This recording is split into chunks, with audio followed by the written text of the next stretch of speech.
आपके मुद्दे में अब बात हम करते हैं छत्तीसगढ़ की, जहां विधानसभा के बजट सत्र का हो गया है आगाज। सत्र के पहले दिन राज्यपाल का अभिभाषण हुआ, जिसमें सरकार के कामकाज की सराहना की गई। वहीं विपक्ष ने अभिभाषण को निराशाजनक बताया। अब मंगलवार यानी 23 फरवरी को सत्र की अगली बैठक है, जिसमें माना जा रहा है कि कांग्रेस बीजेपी के बीच तीखी बहस देखने को मिलेगी। और आज हम चर्चा इसी मसले पर करेंगे कि छत्तीसगढ़ विधानसभा का बजट सत्र क्या हंगामेदार होगा, जैसे उम्मीद जताई जा रही है, और सत्र के बहाने विपक्ष क्या शक्ति प्रदर्शन करेगा। धान, किसान और कानून व्यवस्था के मुद्दे पर क्या विपक्ष ने अपनी रणनीति तैयार कर ली है घेरने की। महंगाई और कृषि कानून को लेकर सत्ता पक्ष क्या पलटवार करेगा। बातचीत के लिए कई खास मेहमान हमारे साथ मौजूद रहेंगे, लेकिन उससे पहले आप ये रिपोर्ट देख लीजिए, समझ लीजिए क्या हुआ, क्या होने वाला है। राज्यपाल अनुसुईया उइके के अभिभाषण के साथ ही छत्तीसगढ़ विधानसभा का बजट सत्र शुरू हो गया है।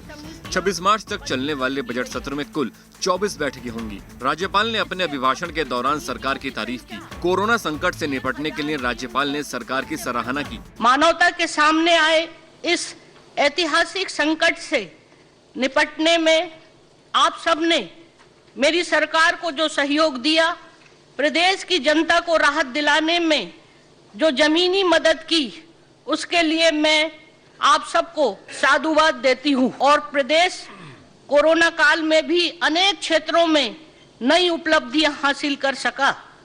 मेरी सरकार ने प्रदेश को इस कठिन दौर से निकलने के लिए सूझबूझ के साथ काम किया। उधर जहां सत्ता पक्ष ने राज्यपाल के अभिभाषण की तारीफ की, तो विपक्ष ने इसे निराशाजनक बताया है। महामहिम राज्यपाल महोदया का आज अभिभाषण हुआ। अभिभाषण को हम सरकार के भविष्य का कार्य नीति मानते हैं, और सौभाग्य से आज के अभिभाषण में तीनों क्षेत्रों को महामहिम ने कवर किया है। छत्तीसगढ़ के इंफ्रास्ट्रक्चर डेवलपमेंट के लिए जो नीतियां हैं, उसके बारे में महामहिम जी ने अपनी बात कही। छत्तीसगढ़ के गरीबी उन्मूलन की जो योजनाएं हैं, हितग्राही मूलक की सारी योजनाओं का जिक्र इसमें किया गया। कोई नए चीज़ों को शामिल किया जाए, ऐसा कुछ अभिभाषण में दिखा नहीं। साथ ही केंद्र सरकार के जो पिछले बजट में मेडिकल कॉलेज या जल जीवन मिशन, इन सारी बातों का उल्लेख इस अभिभाषण में किया गया है।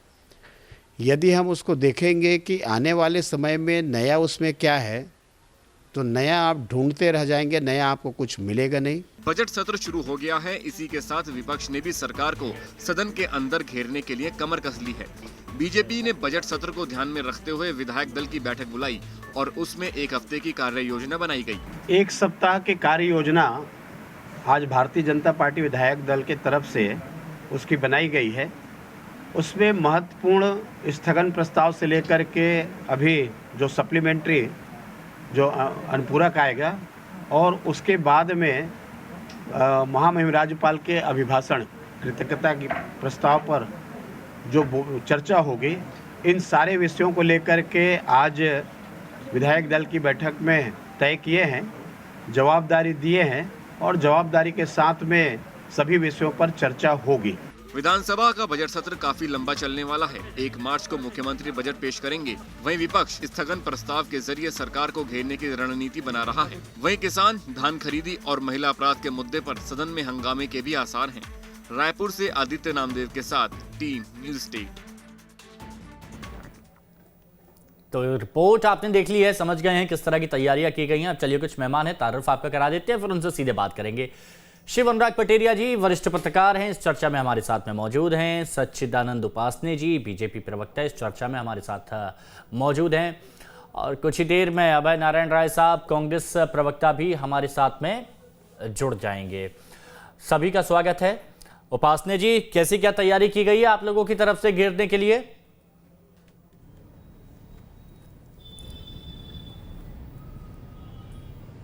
देखिए, आज का जो राज्यपाल जी का अभिभाषण है, जिस प्रकार से इस सरकार की स्तुति गान का बखान राज्यपाल जी के मुख से कराया गया, झूठ का पुलिंदा राज्यपाल जी के मुख से प्रस्तुत कराया गया, वास्तविकता से काफ़ी दूर, जिस प्रकार से कोरोना संक्रमण को ही ले लें, कोरोना संक्रमण में जिस प्रकार की अव्यवस्थाएं इस प्रदेश में थी, अस्पतालों का अभाव, जो केंद्र बने हुए थे उन केंद्रों में जिस प्रकार से मौतें हुई, आत्महत्याएं हुई, उन सबका कहीं ना कहीं उल्लेख इसमें होना चाहिए था।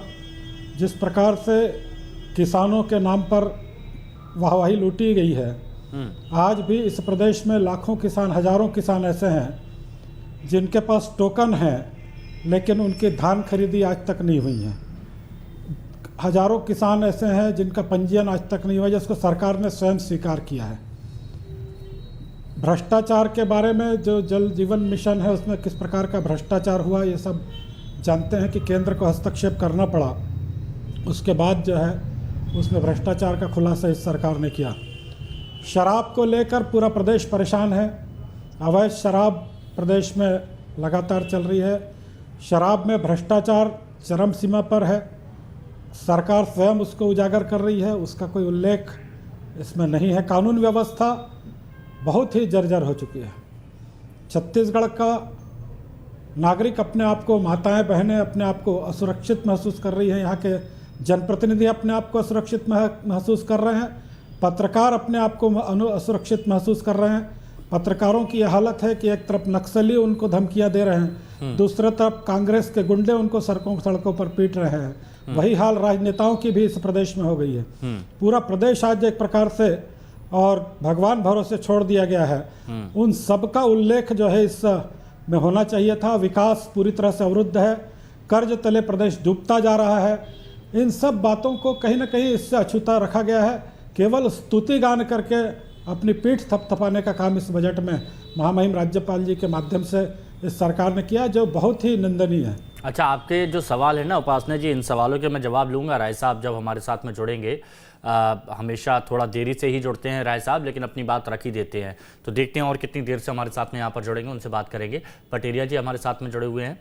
पटेरिया जी, जब भी मैं देखता हूँ कि विधानसभा का जब सत्र शुरू होता है तो मेरे को बिल्कुल महाभारत की याद आ जाती है कि पक्ष विपक्ष दोनों एक दूसरे के लिए तैयारियां कर लेते हैं कि जैसे ही वहां पर पहुंचेंगे तो जो प्रश्न हैं वो प्रश्नों को बिल्कुल बाड़ों के जरिए छोड़ा जाएगा। एक दूसरे के ऊपर सवाल पूछे जाएंगे, जवाब यहाँ पर दिए जाएंगे।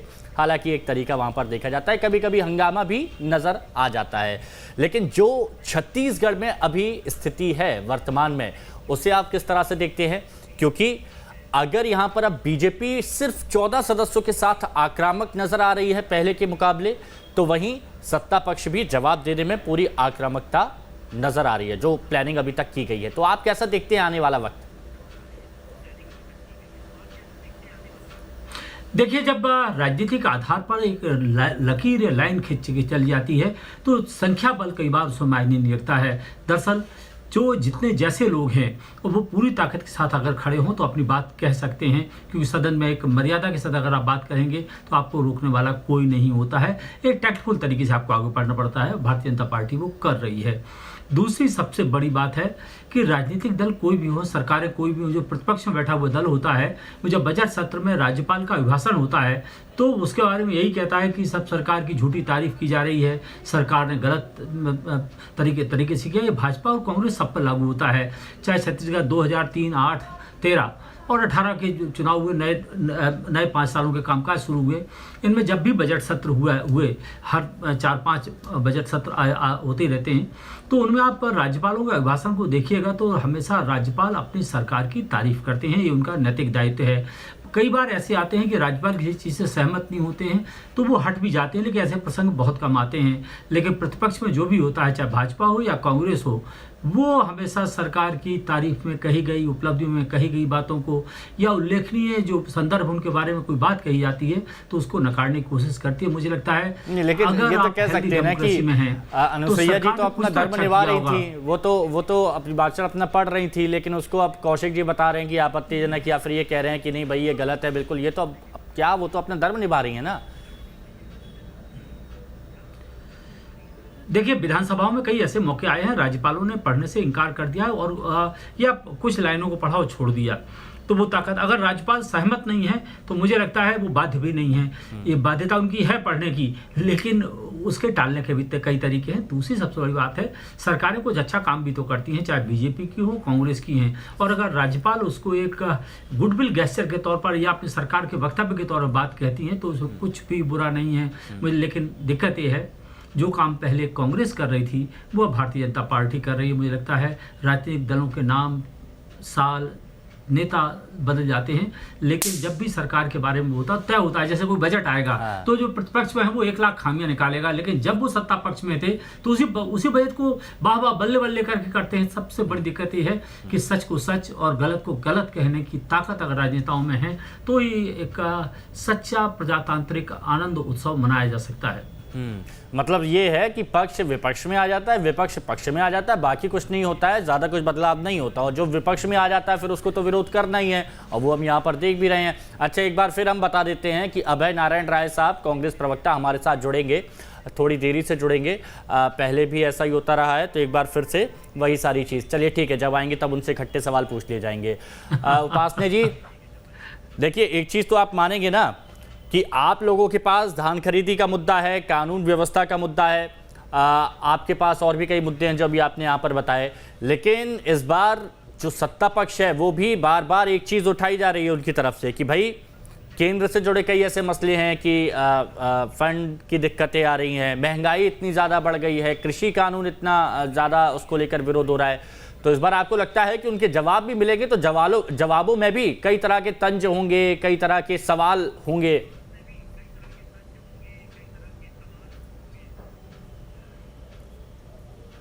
नहीं, निश्चित रूप से अब उनके पास बचा कुछ नहीं है, क्योंकि अपने प्रदेश की जो व्यवस्थाएं हैं उससे मुंह चुराने के लिए, उससे बचने के लिए जो केंद्र पर आरोप लगाना, इसके अलावा उनके पास, और 15 वर्षों के कार्यकाल पर आरोप लगाना, इसके अलावा उनके पास कुछ बचा नहीं है।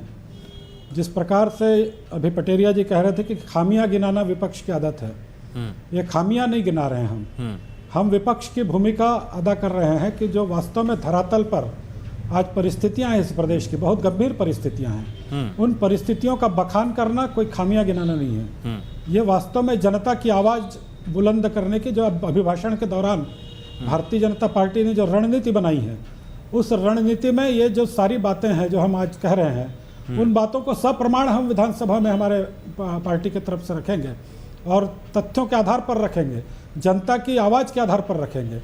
ये न माना जाए कि संख्या बल में हम कम हैं तो किसी प्रकार से हमारी कमतरता है या किसी प्रकार की हमारी ताकत कम है। कौरव और पांडवों की ये लड़ाई है, निश्चित ही हम उस लड़ाई में और विजयश्री हासिल करेंगे। और जिस प्रकार धर्म क्षेत्र से बना दिया गया है, कौरव और पांडवों की लड़ाई से बता दी गई। चलिए, बहुत अच्छी बात है, गुंडा राज चल रहा है। अच्छा सुनिए ना, हमारे साथ में अभय नारायण राय साहब भी जुड़ चुके हैं, कांग्रेस के प्रवक्ता। राय साहब, सब बातों राय साहब, पहले तो मैं आपसे हाथ जोड़कर एक निवेदन करना चाहता हूं और पूछना भी चाहता हूं आपसे, माना आप सत्ता में हैं, आप सरकार में हैं, लेकिन पिछली बार जब भी मेरे को सौभाग्य मिल रहा है 3-4 बार आपसे डिबेट का, हर बार आप 10-10, 12-12 मिनट बाद ही आपका जुड़ना हो पाता है, तो बहुत सारी चीज़ें ना आपकी अधूरी रह जाती हैं। तो कोशिश करिएगा कि पहले से ये सारी व्यवस्था हो जाए। नहीं, मैं जानकारी दे रहा हूँ आपको जी। मैं जानकारी दे रहा हूँ कि आपके यहाँ से जो LUF से जुड़ना पड़ रहा है, तो LUF से जुड़ने में जो वहां से समय लगा, राय साहब इतना निवेदन है कि थोड़ा सा पहले से ये सारी चीजें हो जाए ना, क्योंकि 3-4 बार से आगे की बात अधूरी रह जाती है और फिर बाद में बोलेंगे कि सत्ता की बात अधूरी रह गई, कम वक्त दिया गया, इसीलिए है ना। उपासने जी को मैंने ज्यादा वक्त दे दिया है अभी, दोबारा शिकायत नहीं मिलेगी। ठीक है, धन्यवाद। बस जनता भी यही उम्मीद आपसे करती है। अच्छा राय साहब, ये बताइए, उपासने जी तो कह रहे हैं कि जो राज्यपाल ने अभिभाषण दिया उसमें झूठ का पुलिंदा था, उसमें कुछ था ही नहीं।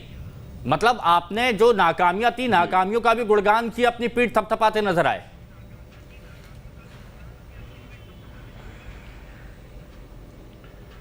उपासने जी से पूछिए कि जो प्रधानमंत्री नरेंद्र मोदी का बजट पेश हुआ केंद्र में और राष्ट्रपति ने जो पढ़ा, अभिभाषण दिया, वो भी झूठ का पुलिंदा था क्या? अगर वो झूठ का पुलिंदा था तो ये भी झूठ का पुलिंदा होगा। एक परंपरा है कि सरकार के कामों को राज्यपाल के माध्यम से प्रस्तुत किया जाता है। राज्यपाल का अभिभाषण हुआ है, उस पर बहस होगी, राज्यपाल के अभिभाषण पे बहस होगी। भारतीय जनता पार्टी के विधायकों को पूरा समय मिलेगा और वहां बता देंगे कौन कौन से पॉइंट टूटे थे। हमारे लोग भी रहेंगे, जवाब देंगे, मंत्री जवाब देंगे, विधायक जवाब देंगे, मुख्यमंत्री जवाब देंगे। मेरा ये निवेदन है उपासने जी से कि उसमें और क्या होना चाहिए था, क्या कमी रह गई और किन बातों का उल्लेख करना था जो छूट गया, उसकी याद दिलाएं। अब आते ही आप विपक्ष में हैं, अब देर से आ रहे हैं, तैयारी करके आए हैं, तो यानी तुर्प के पत्ते चल रहे हैं। तो ये सीधे जो आपने उछाला है उनके पाले में गेंद, वो मैं सीधे उनसे पूछ लेता हूँ। उपासने जी, अब यहाँ पर अगर राज्यपाल जी की बातें आपको झूठी लगी जो उनसे पढ़वाया गया, तो यही बात उनने पूछी कि केंद्र में अभी बजट आया तब राष्ट्रपति जी ने पढ़ा, उसका क्या हुआ?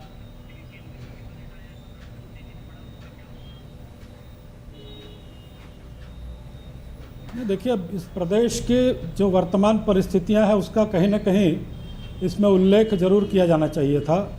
यदि हम उससे बच रहे हैं तो ये प्रदेश के बारे में ही तो बताया है कि 99,000 बच्चों को कुपोषण से मुक्ति मिली, 20,000 महिलाओं को एनीमिया से मुक्ति मिली, 95% से ज्यादा किसानों से धान खरीदी कर रिकॉर्ड बनाया गया, 4,000 किसानों को भरपूर पैसा मिल रहा है, क्यों 95 लाख टन धान खरीदा गया, कितनी ऋण माफी के नाम पर कितने आत्महत्याएं की, इस ऋण माफी के बाद कितने लोगों ने आत्महत्याएं की, कितने लोगों का अभी तक ऋण माफ नहीं हुआ। 2 साल से आप रख रहे हैं, 2 साल से रख रहे हैं। देखिए, सार्थक चर्चा करिए, सार्थक बातें। उपासने जी अच्छा सही बताइएगा, उपासने जी सही बताइएगा, आज धान खरीदी सबकी नहीं हुई है, धान खरीदी सबकी नहीं हुई है। उपासने जी, आप इतने वरिष्ठ प्रवक्ता हैं, आप सच बताइएगा कि इतने वक्त रमन जी की भी सरकार रही है, तब भी काफी बजट सत्र आए होंगे, तब काफी अभिभाषण पड़े होंगे, आत्महत्याएं तो तब भी हुई हैं, है ना? किसानों की आत्महत्याएं तो तब भी हुई हैं, तो तब क्या ये आंकड़े तब पेश किए गए थे राज्यपाल की तरफ से?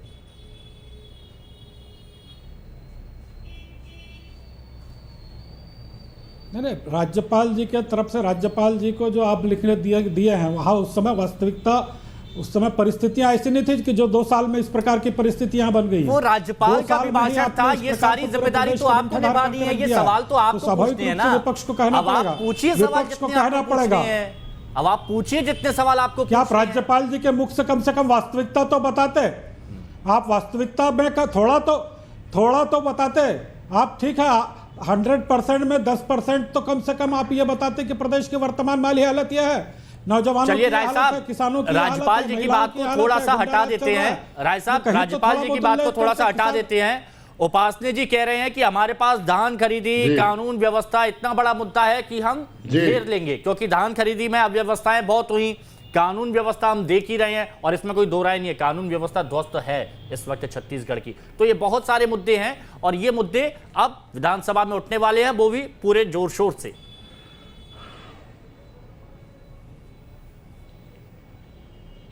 सरकार पूरी तरह से विपक्ष के हमले के लिए तैयार है। राज्यपाल के अभिभाषण पे पॉइंट टू पॉइंट बहस होगी। मैं उम्मीद करूंगा कि रमन सिंह जी, नेता प्रतिपक्ष धर्मलाल कौशिक जी और उनके सारे विधायक इन बातों को, जो कमियां रह गई हैं, उनको उठाएंगे और हम उसका पूरा जवाब देंगे। जहां तक सच्चिदानंद उपासने जी से मैं यही निवेदन करूंगा कि वो भाजपा के नेता ना बने, वो प्रदेश के नेता बने और एक वरिष्ठ नेता होने के नाते ये बताएं जहां सरकार की क्या कमी है और उन कमियों पे हम ध्यान देंगे। विपक्ष का काम है सवाल उठाना, हमारा काम है उत्तर देना, लेकिन यदि कोई कमी है तो सरकार उसको पूरा करेगी। किसान पूरा खुश है, व्यापारी खुश है, बेरोजगारों की भर्तियां चल रही हैं, पुलिस की भर्ती के रिजल्ट आने वाले हैं, जन नेता बने। अब देखिए, अब ये बड़ी विकट स्थिति यहाँ पर नजर आ रही है। पटेरिया जी ये बड़ी विकट स्थिति नजर आ रही है। पटेरिया जी, ये बड़ी विकट स्थिति कांग्रेस वाले विपक्ष से कह रहे हैं कि आप विपक्ष के नेता ना बने, विपक्ष वाले सत्ता पक्ष से कह रहे हैं आप सत्ता पक्ष के नेता ना बने। तो मुझे लगता है ये दोनों जिम्मेदारियां पटेरिया जी को निभानी पड़ेगी और ये दोनों निभाएंगे जिम्मेदारी वरिष्ठ पत्रकार की। पुलिस भर्ती में कितना भ्रष्टाचार चल रहा है, आप थोड़ी जांच कर लो। अरे एक मिनट रुकिए तो, अरे सुनिए तो, रुकिए तो भाई साहब, पॉइंट टू पॉइंट बात कर रहे थे ना, एक मिनट रुकिए, पॉइंट टू पॉइंट बात कर रहे थे, एक मिनट रुक जाइए प्लीज, सुनिए बात करूंगा उसमें। उपासने जी एक मिनट, आता हूं ना फिर से मैं। हाँ, तो पटेरिया जी, ये स्थिति यहाँ पर ये है कि सत्ता पक्ष वाले चाहते हैं कि विपक्ष की भूमिका ना निभाए और विपक्ष वाले चाहते हैं सत्ता पक्ष की भूमिका ना निभाए। अब आप वरिष्ठ पत्रकार की भूमिका ना निभाए, शायद अगला ये मांग इनसे हो सकती है। चलिए ठीक है, ये बताइए कि डी पुरंदेश्वरी जी के आने के बाद जो बीजेपी एक्टिव नजर आ रही है, क्या उसका इस सत्र में असर देखने को मिलेगा या फिर जो पहले की स्थिति थी वही होगी, फ्लैट बिल्कुल? देखिए, मुझे लगता है निश्चित तौर पर जब ऑब्जर्वर्स बदलते हैं या आपके इंचार्ज बदलते हैं तो फर्क बहुत पड़ता है। उनका कामकाज, कहते हैं ना कि अगर फौज का सेनापति बदल जाए तो फौज के काम करने का तौर तरीका बदल जाता है, उसके जीत हारने के तरीके बदल जाते हैं। ये कोई फौज नहीं है, राजनीतिक दल हैं, लेकिन उनकी लीडरशिप पे जरा भी चेंज होता है ये, और जो ऑब्जर्वर्स होते हैं वो कैटलिस्ट के तौर पर काम करते हैं, तो चीज़ें बहुत बदल जाती हैं। जैसे कांग्रेस के संदर्भ में बात करूं, पीएल पुनिया जब से छत्तीसगढ़ में कांग्रेस के प्रभारी बने, उन्हें कांग्रेस के काम करने का तरीका बदल दिया और कांग्रेस सत्ताधारी दल के तौर पर स्थापित हो गई। दरअसल जब कोई नेता आता है तो अपने काम का, सोच का, तौर तरीका, अपने काम करने का तरीका अंदाज लाता है और उसका फर्क निश्चित तौर पर जो पार्टी है उसके कामकाज में रिफ्लेक्ट जरूर होता है। तो जैसे पुनिया जी ने यहाँ पर बदला है, उम्मीद तो यही है कि पुरंदेश्वरी जी भी यहाँ पर कुछ बदल देंगी और एक ही नाम राशि के हैं तो शायद कुछ परिवर्तन देखने को मिल जाए। उपासने जी, ऐसा कुछ होगा या फिर ये कुछ ही दिन की है बस बदली बीजेपी? हाँ, ये मैं बोल रहा था। भारतीय जनता पार्टी ने तो मुझसे पूछा आपने, बहुत लंबे समय तक विपक्ष की भूमिका, हम शून्य से शिखर तक पहुंचे हैं। अच्छा, तो हमारी विपक्ष की भूमिका हमेशा धारदार रही है और निश्चित रूप से वो धारदार भूमिका हम जो हमारे रग-रग में है, पुनिया जी ने वो धार बिल्कुल खराब कर दी थी। अब उम्मीद यही है कि पुरंदेश्वरी जी वो धार वापस ले आए। चलिए ठीक है, अच्छी आपकी धार बनी रहे और आपकी धार बनी रहेगी तो जनता से जुड़े मुद्दे हैं वो अच्छे तरीके से उठ भी पाएंगे। बहुत बहुत शुक्रिया आप सभी का हमारे साथ जुड़ने के लिए, इस चर्चा में शामिल होने के लिए।